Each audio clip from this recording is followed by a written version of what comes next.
اللہ کا ولی ترکی کے خلیفہ سلطان مراد کی عادت تھی کہ وہ بھیس بدل کر عوام کی خبر گیری کرتا تھا۔ اس نے ایک رات اپنے سیکیورٹی انچارج کو کہا کہ چلو کچھ وقت لوگوں میں گزارتے ہیں۔ شہر کے کنارے پر پہنچے تو دیکھا ایک آدمی گرا پڑا ہے۔ بادشاہ نے اسے ہلا کر دیکھا تو مردہ انسان تھا۔ لوگ اس کے پاس سے گزر کر جا رہے تھے۔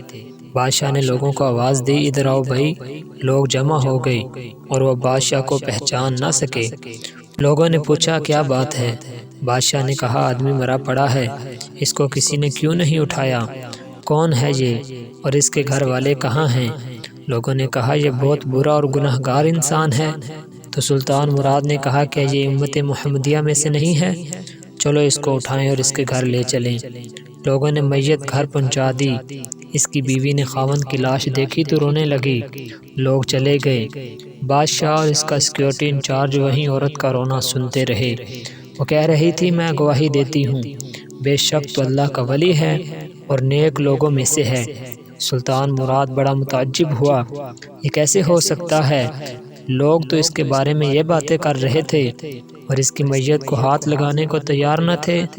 اس کی بیوی نے کہا مجھے بھی لوگوں سے یہی توقع تھی۔ اصل حقیقت یہ ہے کہ میرا خاوند ہر روز شراب خانے جاتا، جتنی ہو سکے شراب خریدتا اور گھر لا کر گڑھے میں بہا دیتا اور کہتا کہ چلو کچھ تو گناہوں کا بوجھ مسلمانوں سے ہلکا ہوا۔ اسی طرح رات کو ایک بری عورت کے پاس جاتا اور اس کو ایک رات کی اجرت دے دیتا اور اس کو کہتا کہ اپنا دروازہ بند کر لے، کوئی تیرے پاس نہ آئے۔ گھر آ کر کہتا الحمدللہ آج اس عورت کا اور نوجوان مسلمانوں کے گناہوں کا میں نے کچھ بوجھ ہلکا کر دیا ہے۔ لوگ اس کو ان جگہوں پر آتا جاتا دیکھتے تھے۔ میں اسے کہتی تھی کہ یاد رکھ جس دن تو مر گیا لوگوں نے تجھے غسل دینا ہے، نہ تیری نماز پڑھنی ہے اور نہ تجھے دفنانا ہے۔